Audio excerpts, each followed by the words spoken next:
सिद्धिप्रदे देवी भुक्तिमुक्तिप्रदायिनी मन्त्रमूर्ति सदानन्दे महालक्ष्मी नमोऽस्तुते।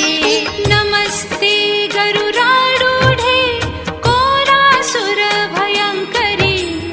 कौमारी वैष्णवी ब्राह्मी महालक्ष्मी नमोऽस्तुते।